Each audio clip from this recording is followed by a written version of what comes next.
Good evening. I'd like to call the City of North Augusta City Council meeting for July the 21st, 2025 to order. It's good to see everybody. Thank you for being here.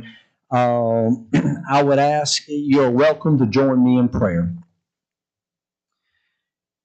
Dear God, I ask for your discernment for this council. I ask that we have a servant heart as we do the work of the city. I ask that we are purposeful in our actions, that we listen to our citizens and each other, and that we strive to honor you in our decisions. Amen. If able, please stand for the Pledge of Allegiance.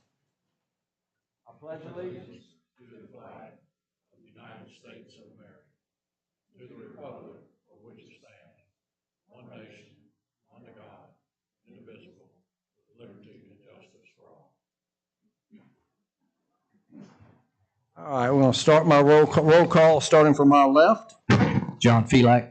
Robert Freitas. Pat Carpenter. Britton Williams. Kevin Toole. David Buck.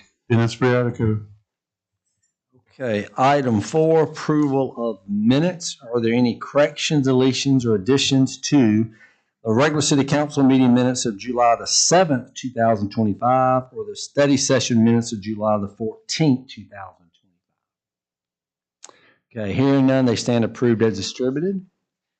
Before we jump into item 5, I do want to recognize we have a distinguished guest, Mr. Al Jenkins. Al represents Senator Tim Scott, who is a friend of the state of South Carolina and North Augusta. And Al, thank you for always being here and dropping in on us. We always enjoy seeing you, sir. Thank you for what you and Senator Scott's doing for us up there in Washington.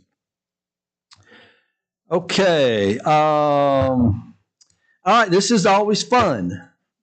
Well, the first part is fun. The second part is somewhat sad, but this is the way it works. I'm going to ask Officer Craig McBride if you'd meet me in the dais, sir.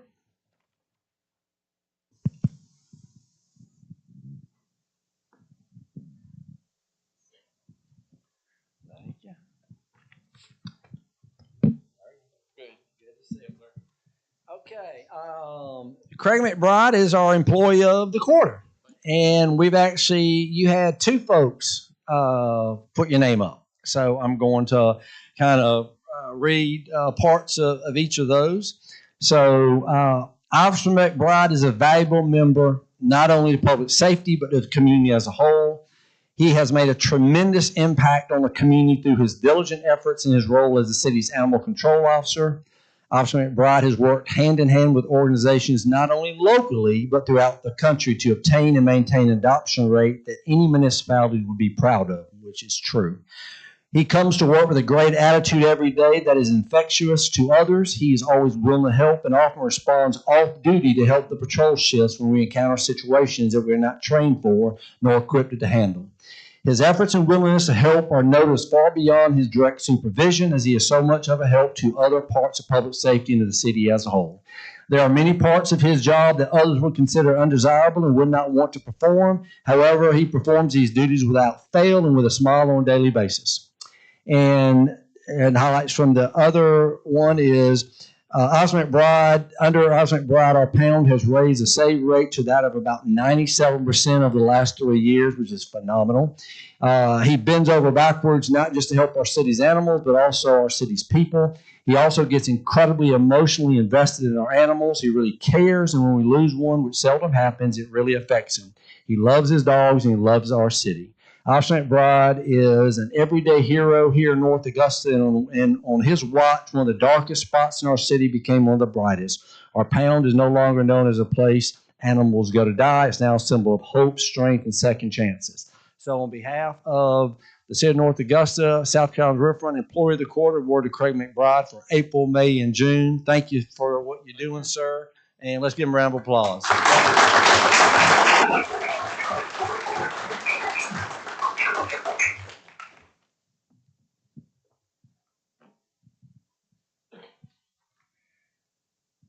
Sergeant David Griffin, come on up here, young man. You got anybody you want to stand with you? You sure? Okay, all right. I was just saying. How you doing? I'm good. Good to see you, sir.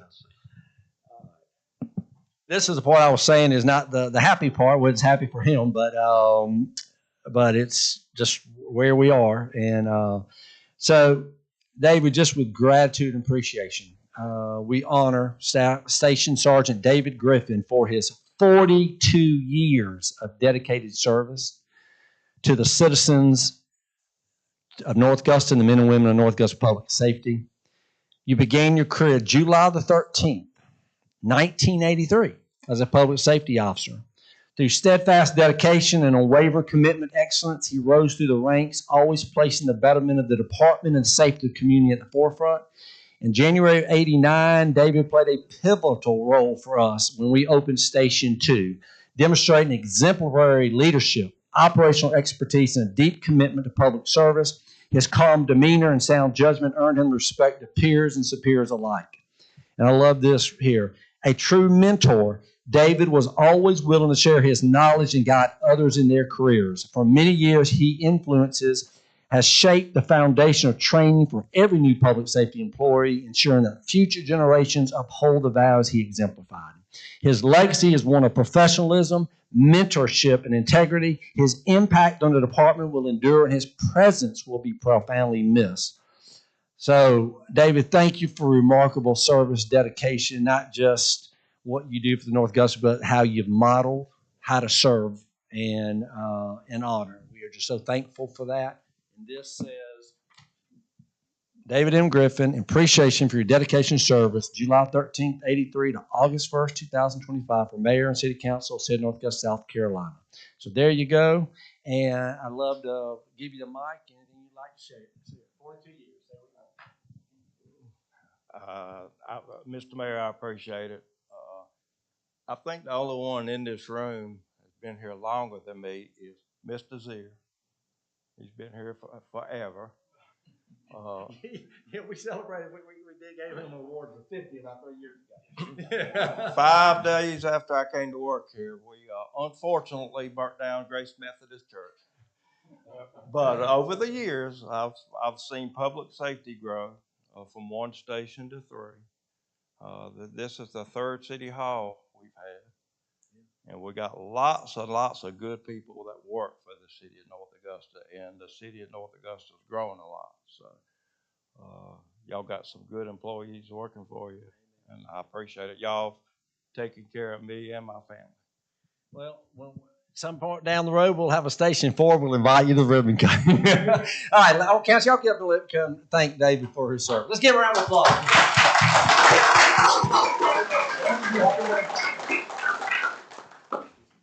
While everybody's walking, I want to say something. No, make David come over here. But David Griffin was talking about mentoring the the police. He has mentored many children in this city, especially underprivileged neighborhoods with the splashdown. Plus, he started, I think, the fire camp at Station 2, so he will be missed. I'll come back there to you, man. I didn't think because you You won't keep a good one down that nice car.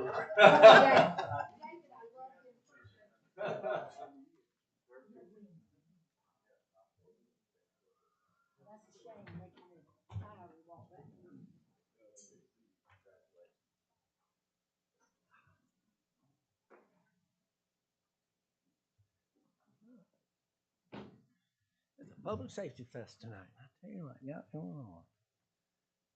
All right. Let's see. Okay, we are now going to jump into new business. Item 6, Engineering Public Works, Resolution number 2025-24, authorizing a professional engineering services contract for the Georgia Avenue Traffic Calming Improvements Phase 1. Do I have a motion to approve this resolution? Ms. Carpenter? Was that Mr. Felock or Mr. Freitas? Ms. Freitas, okay. So I can make sure. Okay. Anything you'd like to share about this, Mr. Clifford, or you or JD? I'll defer comments to our Assistant City Administrator, JD McCauley. Just a reminder from last week, this is we've moved into the design phase. We awarded the RFQ for Kimley Horn, and now we moved into the design phase of this. And so this is just an agreement contract for them to begin survey and site work, not construction, so earth will not be moving. So design and survey work of the corridor. Okay, just a couple questions. So I just want to make sure, even though under Exhibit A it says the design extents are along George Avenue and its intersection from Center Street to the south to Forest Avenue in the north, as well as Carolina, and has some design services talking about Forest Avenue.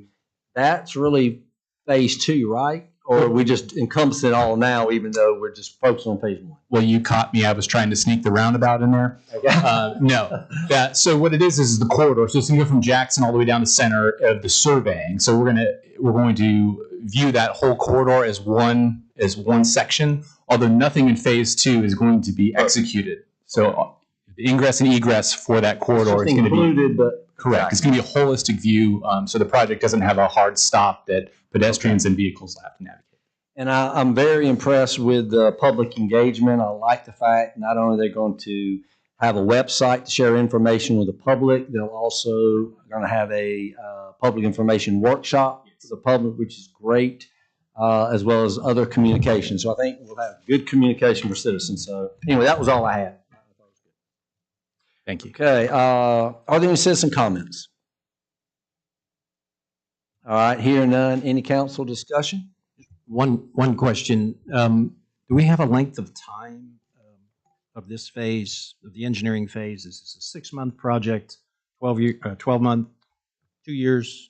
This will be as soon as possible. I think if a few months. I would say 6 months is a good estimate, but they have a quick turn. And again, remember the big timeline that we're looking for is to beat the Georgia Avenue bridge project that starts in 28. So this whole project from design to construction to completion needs to be done before that project even kicks off. And so they're very cognizant of that deadline. So they're moving right along. And then the engineering begins at Center Street and to West Forest. Is that including those or up to those streets? From Center Street, including Center Street to West Forest? They're going to use those as their bookends for the surveying. So they're going to survey that whole area. And again, the design will encompass that. But again, the idea of the roundabout or any of those improvements on those intersections will not be changed. Now, again, you have to have the ingress and egress into your project area, and that is why they include those. So that again, so it makes sense as you're walking or driving it. It'll have a very nice flow to it. So there's not going to be a quick turn to kind of come back to what George Avenue currently is. Does that also include Carolina Avenue up to West Forest? I don't believe it goes that far up. Councilman, the amount of space is really going to be coming from Center Street up to Jackson. Just to Jackson. So the survey is required to overlap because we don't want to have two independent projects down the road. So you have to have the same surveying data to go through the whole piece. So they're covering a larger swath of real estate, but the project that we're going to be advancing in phase 1 is really from here at City Hall all the way up to Jackson, and we should not extend beyond that. Thank you. JD, just a quick question. Do we have a date of when we're going to do the community input? That's to be determined. Yeah. That is coming. Again, Mayor Williams mentioned that they took your feedback to heart and made sure that was a part of their proposal. Thank you, sir. Well, now does SCDOT, are they in on all this? Yes, that's in there. Oh, Yep, okay. that is. Yep. Yes, ma'am. They're very much a part of this. As a matter of fact, that's part of it. There'll be a meeting that they're involved in. So yeah, all the parties are involved. Okay. Any other council discussion? All right, here now, I'm going to ask for a vote. All in favor? Okay, so that's 6, a yes, and 1 no. Okay, you got that, Jamie? Okay.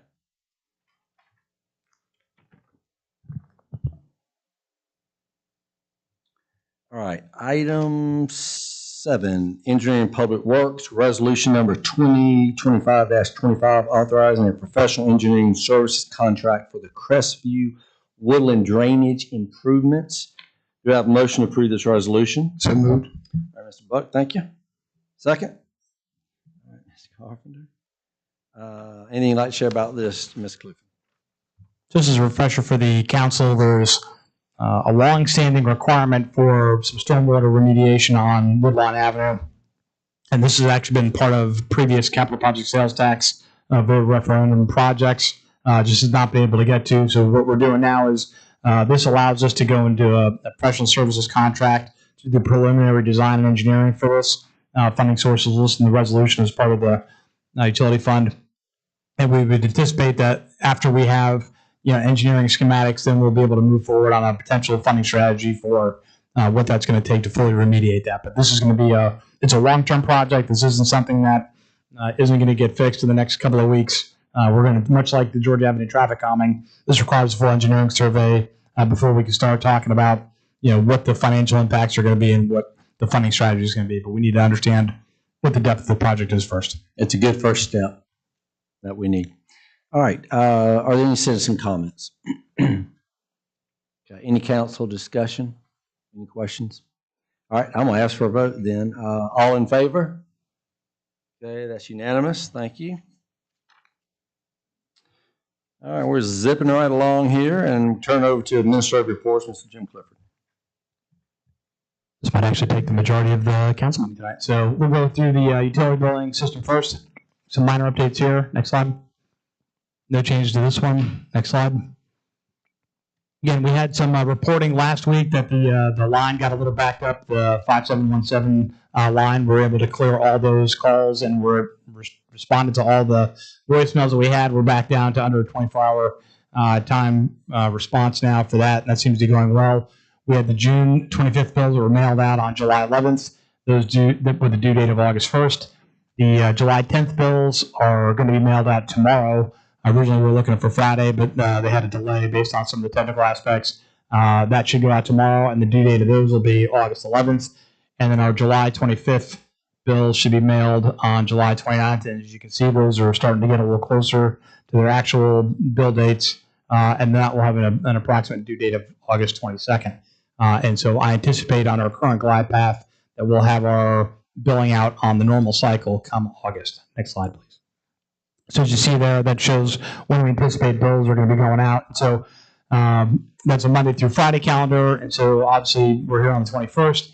But if you move forward to August 8th, normally when we have a billing cycle that ends on a weekend, that Friday prior is the day that the bill will be mailed. So that August 10th bill going out on the 8th of August would be an on-time bill. And then the subsequent bill would be the 25th, which is a regular weekday. So there's still work to do. It's still not as smooth as we'd like to be. There's still some aspects we want to make sure that we're smoother for our citizens. But this is an important first step, is to make sure we're actually on the right billing cycles, on the right time, and we'll continue to refine that process. And I'm not prepared at this time to talk about how we're going to reinstitute cutoffs or any of those things. We want to make sure this works and that we fully burn it in for at least 30 days before we even have advanced that discussion. Next slide. So, subject to any questions? Yep. Yes, ma'am. Jim, I've had a couple of people ask me that they've got bills and it was for 2 months, but I did give them the number to call. Is there any way that we let people know? I presume they didn't get one the other month and got them both this month. Is there any way to tell, they're not telling them, you just got to pay it. It's 2 months on that, but. So there could be a variety of different situations here, Councilman. It could be somebody didn't, pay that particular bill, they didn't receive the bill, they didn't pay the bill. It could be that, yes, ma'am. But we have a lot of different use cases we're dealing with downstairs on folks in billing. So yeah, by all means, please have them call, and we have like I said, within a 24-hour time frame, we're getting a qualified person from the finance department to walk the use case to figure out where they are. But the other thing I want to make sure that everybody's tracking is nobody is overpaying. So if people put finances against the utility billing that they have, it's either a credit or it's a payment against a bill that they have. We're not going to again file any late charges against anybody. There's no penalty at this point in time until I can assure you we have a high confidence that the timing is such, and it does throw people off because they're used to seeing a bill once a month on a certain date, and really for the last 3 months or so, if not longer, that cycle has been broken, and so they're going to need some additional time to get back into the normal slipstream. Well, I tell them to call. I give them that number, and I said I'm sure that's what's happened, but thank you.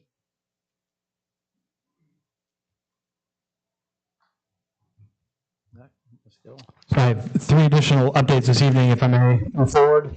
So the first is an initial report about the Brick Pond Parks. We received our results from the water treatment plant late last week. The data are within the regulation 61-68 water classification standards for South Carolina Department of Environmental Services for sensitive water and not cause concern of an illicit discharge to Brick Pond Park, meaning that we don't have a wastewater or oil slick or anything else going into the ponds based on the water testing that we've done.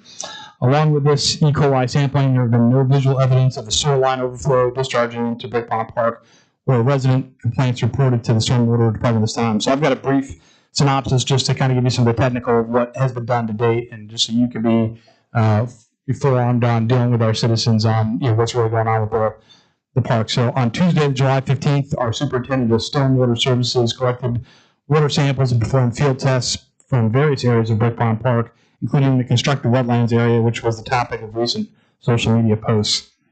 There were no signs of additional deceased or distressed aquatic wildlife beyond those noted in the original complaint.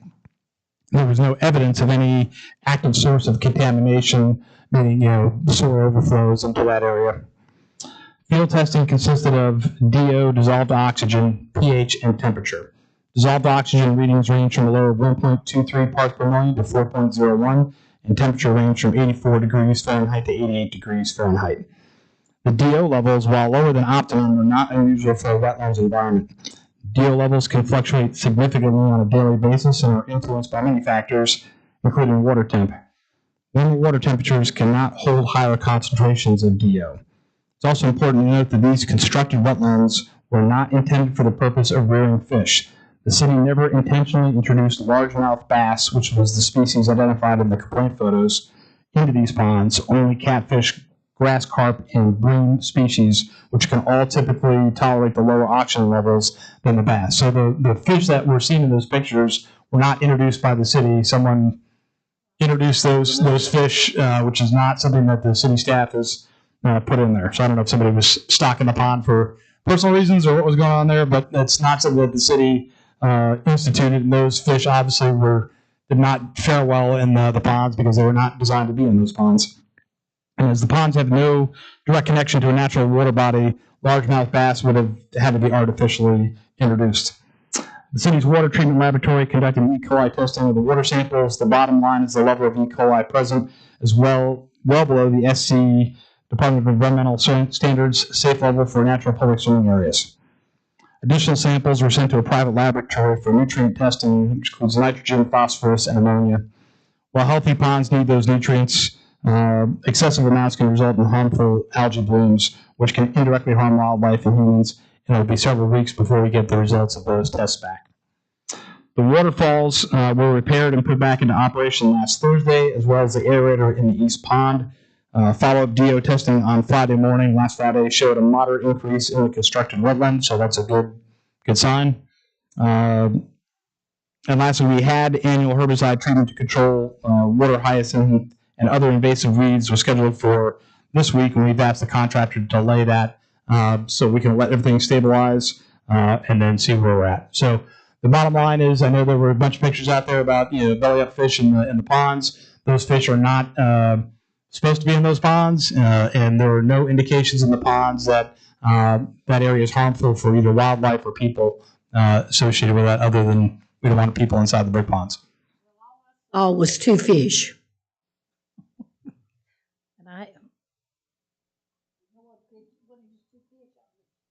Two bass, yeah. All right, very good, Jim. Thank you.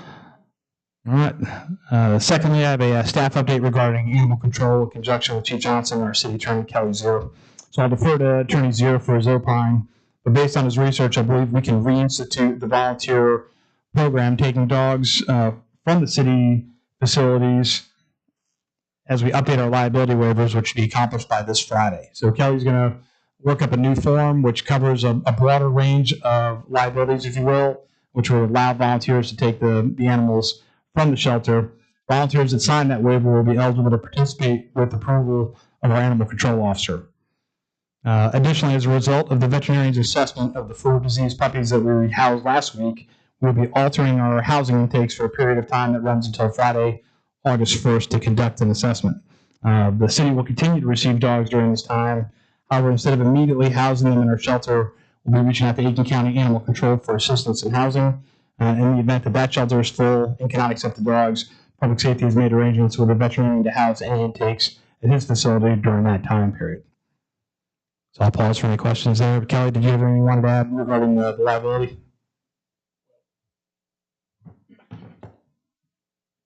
Basically, what I would tell you, determined that we do have the liability that I was concerned about, but we do have insurance coverage.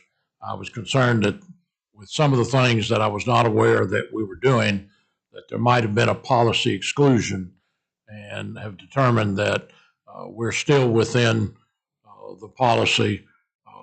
Obviously, if we have claims that affects our insurance rates, but the main thing is we're not out there without coverage under certain circumstances. And the main portion of that concerned me was animals being taken by individuals away from the facility, and not just for them biting someone, but the other thing that if a volunteer is using their vehicle to transport our dog for a purpose that we've asked them to do, if they have an accident in that car, then we are subject to being liable for any injuries, damages that takes place. But I think we can reasonably deal with those things, and we're not uncovered by way of insurance.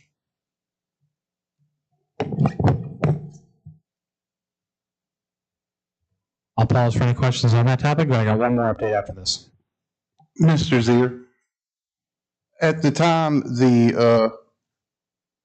it was suspended, what we were doing, taking dogs off site, who made that choice?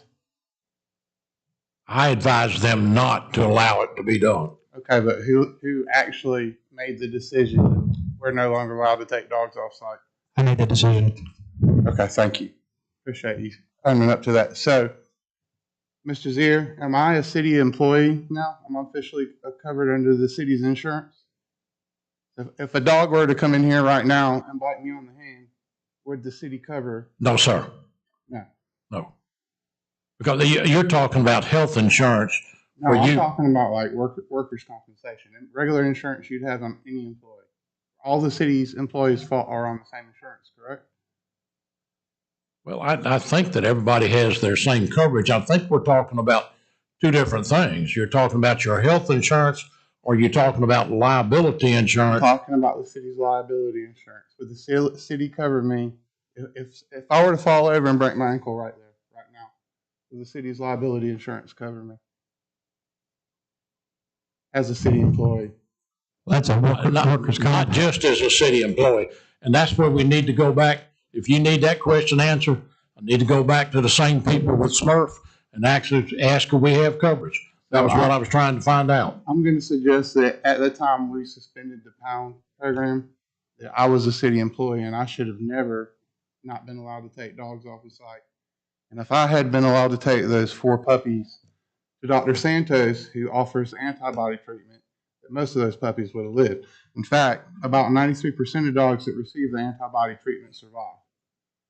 It is also my understanding that our vet did not have the appropriate test to actually determine whether or not this was parvo. It was just an on-site assessment, and that is not okay. So I think, like, I really appreciate all the hard work everybody's put into this. I'm not doing any kind of finger pointing or anything, but we have a failure of communication. Like, we made this snap decision. Nobody communicated with the rescue. Nobody communicated with council. It could have been a way worked out that we could have done something that might have helped these 4 puppies, and that didn't happen. That's not okay. If we're going to make decisions, we got to slow down and think about the consequences, because we can't bring those dogs back. It's an issue that our citizens really deeply care about. So I suggest everybody pay attention and really think about it. You know, would you want your Brittany, most of y'all have got dogs. Would you want your dog to go to a vet that didn't actually do the test and just said that dog's got parvo, and then the dog is put down in the city's care? I don't think so. So, like, I would invite all of you to go tour all the city buildings. Start here. You're all here. Go to the public safety building. Go to the rec center. Go to SRP Park. Go look at the work they're doing at the community center, and then go to the pound and see if you think the pound is up to the city of North Augusta standards as far as the rest of our buildings. That's all I got to say. Thank you. Any other questions for Kelly? One final update. Lastly, city water service is scheduled to be temporarily interrupted in the area of Haynes Ferry, Riverside Village, and the River Club subdivision, beginning at 11 p.m. tomorrow evening, running through 5 a.m. the subsequent morning. Water service interruption is necessary to allow for the replacement of a leaking service valve. That service area has been posted on the city's Facebook site that includes a map and shows the affected areas. And our staff are also reaching out to the homeowners associations and the businesses to make sure they're tracking that water interruption. And subject to anybody's questions, those are all the updates from the administrator's chair this evening. Very good. Thank you. All right. We are moving to citizen comments. At this time, citizens may speak to mayor and council regarding matters not listed on the agenda. I would ask you to raise your hand, and then I'll ask you to come down, give your name and address, your name and address for the record. And so that's where we are. So is anybody in the audience, any citizen comments at this time?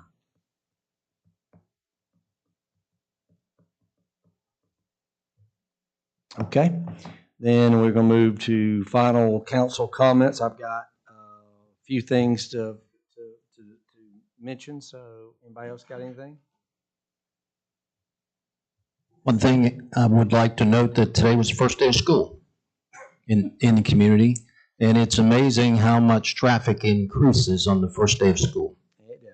It does. So I would also like to commend public safety. I saw a very great presence of public safety in a particular area near the high school in the Pinehurst subdivision. It's been an area of contention for a lot of traffic and a lot of students that are parking and doing things that they haven't done. So I wanted to thank Chief for doing that. And also just advise everybody to slow down, obey stop signs, which doesn't happen very much over there. Take your time and make sure everybody stays safe. Thank you, John. Anybody else? Yes, I would like to just let the people know I am having a total knee replacement on Wednesday. First of all, I ask for your prayers that I heal quick, that I can be on the basketball court in November. Number two, I will be out of this meeting 2 to 3 weeks. I'm hoping only 2, but I don't want people to think, well, Pat's just laying out. I do have a reason. I don't think anybody would think that, but thank you for sharing. Anybody else? David, you got it? Well, heck, I guess I'd say I have a son getting married in Hawaii in a few weeks, so I will be gone for 2 Mondays. So I just figured I'd say something since you said living the something. dream. Yeah.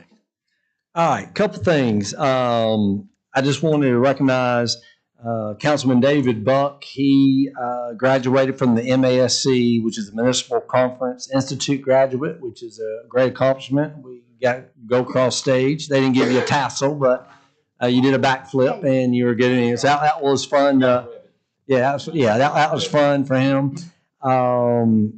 Again, these are just different public safety, but I just want to mention these because these folks, people need to know how hard they work outside, just what they do. Lieutenant Blasco, Sergeant Needling, Sergeant Hotfair, Sergeant Bone, Sergeant Rotten, Sergeant Golden, PSO Rousseau, and Hardy all attended the National Fire Academy in Maryland last week. Lieutenant Blasco, PSO Hardy attended the quarterly Mental Health and Substance Abuse Consortium at the Aiken Center Tuesday. Lieutenant Holtman and Lieutenant Harris completed the FBI Media Public Relations course. Investigator Smith completed a 2-week use of force instructor program through the Federal Law Enforcement Training Center. That was in Columbia. Sergeant SRO, so our schools, Sergeant Chavis, SRO Levy, SRO Johnson, and PSO Rousseau and McBride attended a training in Aiken in reference to reunification procedures for special needs students. So just Chief, your folks are continuing to learn and grow and get knowledge to help our citizens. So we're thankful for that, sir. And John Felak represented the city in award ceremony on Friday, July the 11th. This is pretty amazing. The Congressional Gold Medal was presented posthumously to John Fauché, who was an original Montford Point Marine, which was America's first black Marine unit that served in World War II. John's family is part of the Brightheart family. That's where they had it. The Congressional Gold Medal is the highest civilian award given by the United States Congress. September 2011, President Barack Obama nominated the entire Montford Point Marines to receive the award. John, whose wife was a member of the Brightheart family, that was a connection, was actually left off the original list in 2011. And thankfully to Ambassador Theodore Britton, who is from North Augusta, he's 99 and a half years. As you know, we gave an award for him about 2 years ago. Anyway, he was ambassador for about from ambassador to Grenada and Barbados from 74 to 77, but he's 99 and a half years, and it was his efforts to get John the awarded medal, not John Felak, but John Fauché. So, and Ms. Felak representing the city. So anyway, just millage is going to send you some information, Elizabeth, if you hadn't already, so it'd be a good write-up, but neat to just have somebody in North Augusta Congressional. Anyway, pretty neat. So Millage Murray is our historian and just does a great job of keeping us informed on things. The last thing I would say is and I'm not going to respond to each of these folks, but Mary Lou Seymour, Holly Shuford, Brianna O'Brien, Ariam Brownlee, and Jamie McLeod, all very nice. Appreciate y'all sent me emails expressing your concern about everything with animal control. And all I'm going to say is there is not any one of us up here that doesn't feel terrible about what happened. If you've ever had to put a dog down, I know when you put my dog Brownie down 2 years ago, 3 days after Christmas, I cried like a baby. So we understand people, if you've lost a dog, had to put a dog down. So we feel that. And we are frustrated as well because puppies are like children. They're little, they're harmless, okay? So there's not anybody in this council in this city that doesn't feel for those puppies. But I will tell you, I hear a lot of fingers pointed, pointing at the vet, pointing at the city attorney, pointing at the city administrator, pointing at the council, pointing at Officer McBride. I don't hear anybody pointing about the gentleman that gave up those puppies, okay? Because people who don't take care of dogs, hurt children, hurt women, are terrible, and it's pathetic. And but the bottom line is, as right now, the way our city pound is working is the way it's worked from the beginning. And the reality is, it is a 2-week shelter for a period of time to get adoption. And as was mentioned, the adoption rate is 97%. We are going to, as a city, always listen to licensed professionals. If that licensed professional, whether it's a doctor or a veterinarian, that's the decision. So Officer McBride made the right decision, Chief Johnson, and it's unfortunate those dogs passed. We don't know for a fact what would have happened, and we can beat hindsight. But the bottom line is, we said 30 days ago or so that Kelly Zier was going to do this homework to cover us as liability for citizens about letting volunteers. And that's what we said we would do. And guess what he's just said today? That's what we've done. We now can cover ourselves, which means volunteers can do it.